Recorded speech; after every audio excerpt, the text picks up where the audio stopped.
முறையா இருமுறையா பலமுறை பல பிறப்பெடுக்க வைத்தாய். புதுவினையா பழவினையா கணம் கணம் தினம் என்னை துடிக்க வைத்தாய். பொருளுக்கு அலைந்திடும் பொருளற்ற வாழ்க்கையும் துரத்துதே. உன் அருள் அருள் அருள் என்று அலைகின்ற மனம் இன்று பிதற்றுதே. அருள் விழியால் நோக்குவாய், மலர்பதத்தால் தாங்குவாய்.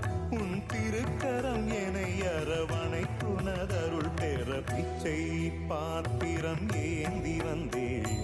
ஐயனே என் ஐயனே, பிண்டம் என்னும் எலும்பொடு சதை நரம்புதிரமும் அடங்கிய உடம்பு